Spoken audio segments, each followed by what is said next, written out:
তোর মার মৃত্যুর জন্য আমি দায়ী পারি।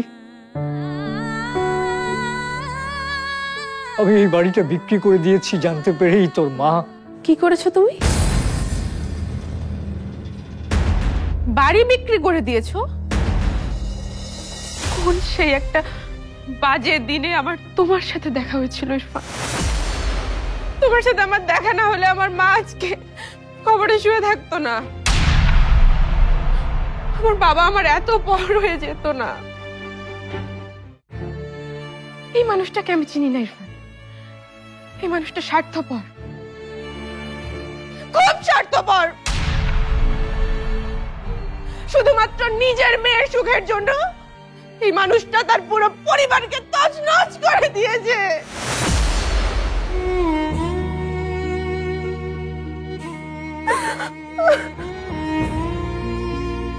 পারি পারি প্লিজ একটু বোঝার চেষ্টা করো।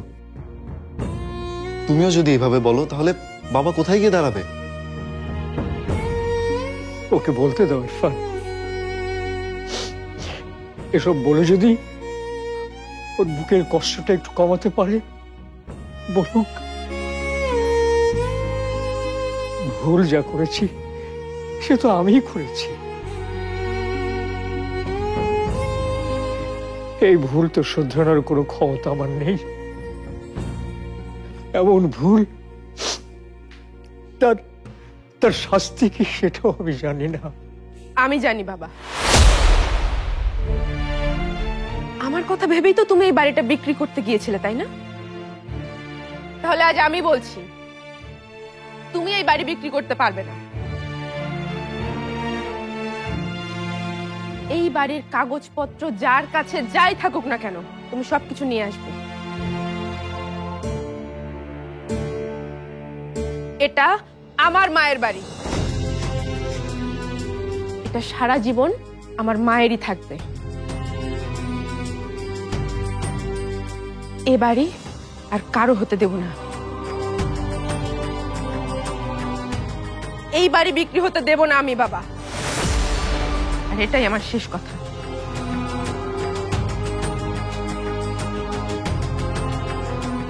বাবা বলো, বাবা এই বাড়ি তুমি কারো কাছে বিক্রি করবে না বলো? মারে, এই বাড়ি আর কারো কাছে বিক্রি করার সাধ্য আমার নেই। আমি আজই ওদের 1 কোটি টাকা ফিরিয়ে দেব। তোর মা চলে গিয়ে আমাকে বুঝিয়ে দিয়ে গেছে এই বাড়ি বিক্রি করার সিদ্ধান্তটা ছিল কত বড় ভুল। আমার ভুলের এত বড় শাস্তি যে পেতে হবে এটা আমার ধারণা ছিল না। আমি একদমই বুঝতে পারিনি রে মা। আমি আর কোনোদিন আমাকে মাফ করতে পারবো না রে মা, আর কোনোদিন না।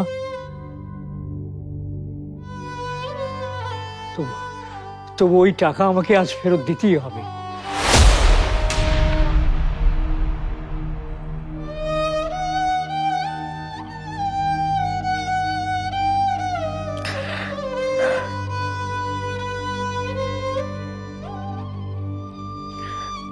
ওই টাকাটা আমি আজই ওদেরকে ফেরত দিয়ে দেব।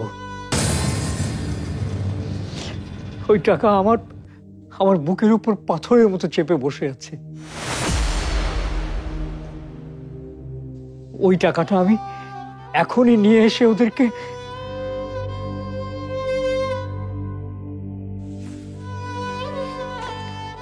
বাবা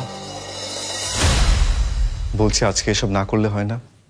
আজ এমন একটা দিনে আজই করতে হবে ইরফান,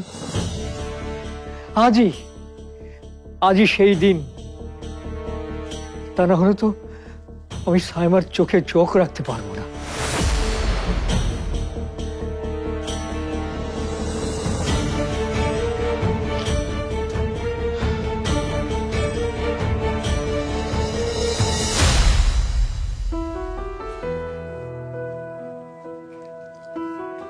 নিজেকে সামলাও পারি। বাবার সাথে এভাবে কথা বলো না। তুমি বা তোমরা না, বাবারও কিন্তু কষ্ট কম না। আর তাছাড়া উনি তো সবকিছুর জন্য নিজেকেই দায়ী করছেন। তাই এই মুহূর্তে তাড়াতাড়ি বাড়ির কথাটা বলা। তাড়াহুড়ো না তো ইরফান, মায়ের স্মৃতি জড়িয়ে আছে এখানে, এই বাড়িতে। এই বাড়িটা চিরকালের জন্য তো দূরের কথা, এক মুহূর্তের জন্য অন্য কারো হতে পারে না। আরে বলো না, কি করবো এখন? কি বলবো আমরা মামাকে? নতুন করে আর কি বলার আছে? যা সত্যি তাই বলবো। কি পাগল হয়ে গেছো নাকি তুমি? সত্যি কথা বলে দেবে মানে কি? মামা তো তোমাকে। চুপ মেতে, তোর বুদ্ধি তোর কাছেই রাখ, আমাকে আর দিতে আসিস না। আমাকে একটু রেহাই দে প্লিজ।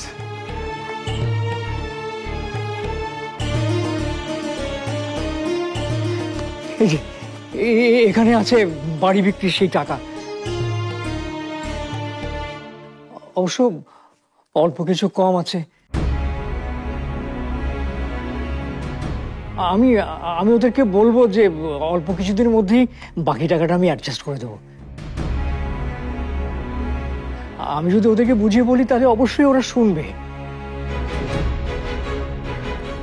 ঠিক আছে বাবা, চলো, আমিও যাব তোমার সাথে।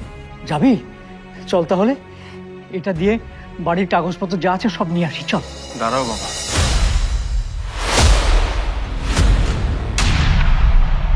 তুইও যাবি? চল তাহলে, আমরা সবাই মিলে না হয় যাই। চল। আমরা যে কয়জনই যাই তাতে কোনো লাভ হবে না।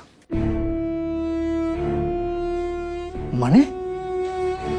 কারণ ওরা তো আর আমাদের মুখের দিকে তাকিয়ে কাগজপত্রগুলো ফেরত দেবে না।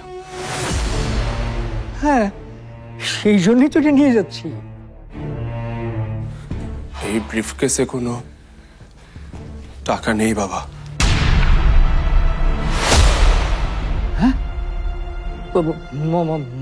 মানে? ব্রিফকেসের সব টাকা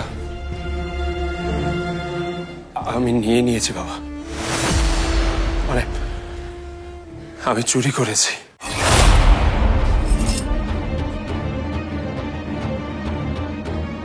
কি কি কি তুই এসব কি বলছিস? হ্যাঁ,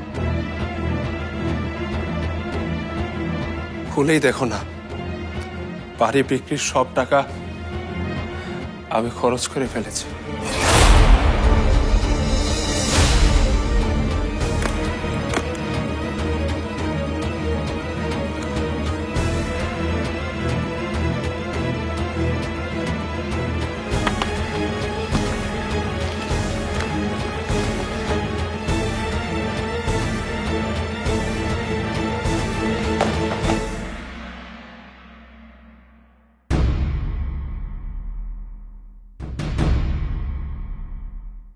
আমি আগেই জেনে গিয়েছিলাম তুমি বাড়ি বিক্রি করে 5 কোটি টাকা বাড়িকে দিবে। শুনে শুনে আমার মাথার মধ্যে না রক্ত রক্ত উঠে গিয়েছিল। মনে হয়েছিল যে এই টাকায় তো আমারও অধিকার আছে।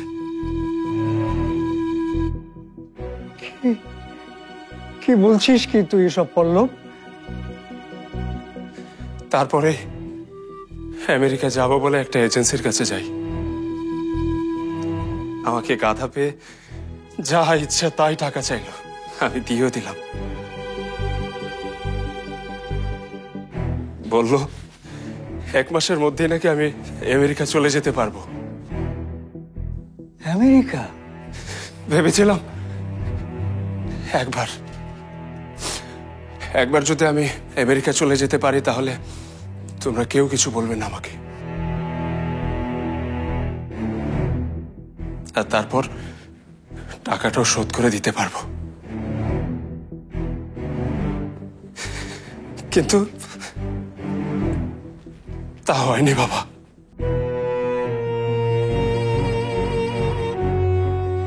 ওই দালাল টাকা নিয়ে পালিয়েছে। পালিয়ে গেছে আমার সব টাকা নিয়ে। টাকা নিয়ে পালিয়ে গেছে মানে? আর ওই যে বড় ফুপি, বড়ভূমিকে যে 40 লাখ টাকা দেওয়া হয়েছিল সেটাও তোমার এই ব্রিফকেস থেকে নেয়া।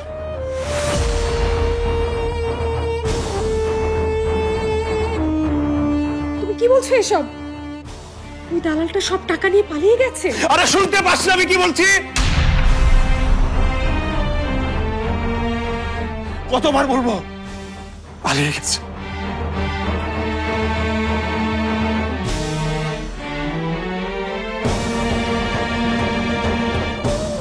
পালিয়ে গেছে, সব টাকা নিয়ে পালিয়ে গেছে।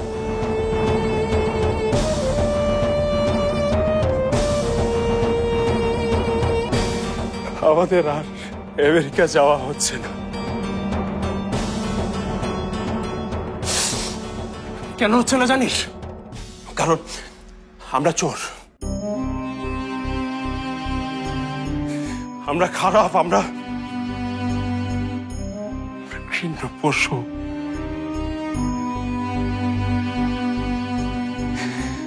একটা জিনিস আমি ঠিক বুঝতে পেরেছি বাবা, খারাপ মানুষের সাথে কখনো ভালো কিছু হয় না। খারাপের শেষ পরিণতি সব সময় খারাপই হয়।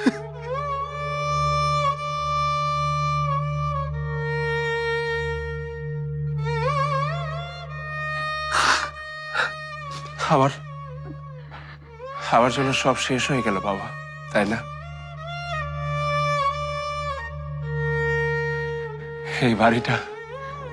এই বাড়িটাও আমার জন্য হারিয়ে গেল।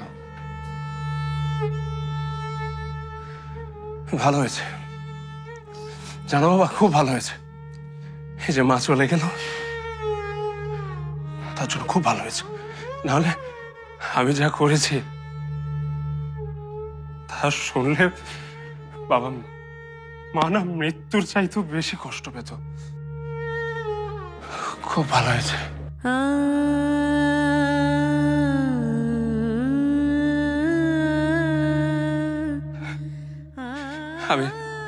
আমি জানি বাবা, আমি যে অপরাধ করেছি তার কোনো শাস্তি দিয়ে মাফ হয় না। আর ক্ষমা চাওয়ার মতো অধিকারটুকু আমার শেষ। আর কেনই বা ক্ষমা করবে? আমি আমার বোনকে হিংসা করেছি, বাবাকে ছোট করেছি, বিশ্বাসের ঘরে চুরি করেছি। কিন্তু আমি এও জানি বাবা, তুমি পারি তোমরা আমাকে খুব ভালোবাসো। তোমরা চাইলেও আমাকে কোনো শাস্তি দিতে পারবে না। তাই আমি ঠিক করেছি আমার নিজের শাস্তি আমি নিজেই দেব।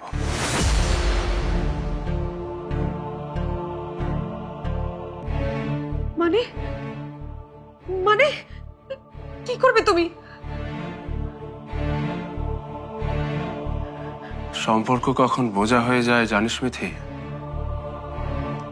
যখন সম্পর্কের মধ্যে আস্থা থাকে না, বিশ্বাস থাকে না, ভালোবাসা থাকে না।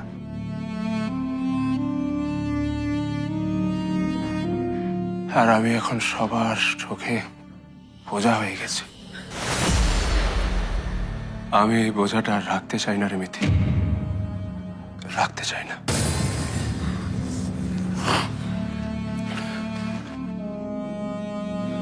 পারি, আমি তোর বড়, কিন্তু সারা জীবন তুই আমাকে আগলে রেখেছিস। তুই আমাকে সবসময় বলেছিস আমি যেন কোনো অন্যায় না করি, জীবনে কখনো লোভ না করি। সৎ পথে চলাটাই যেন হয় জীবনের একমাত্র লক্ষ্য। আমি মানিনি। আমার কাছে সবসময় মনে হতো তুই হয়তো একটু বেশিই বুঝিস।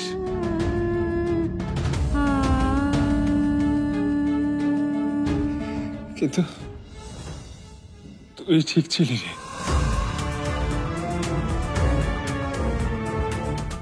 দেখ দেখ না, আজকে আমি অন্যায়, হিংসা, লোভ করে তোদের সবাইকে কোথায় এনে ধার করিয়েছি।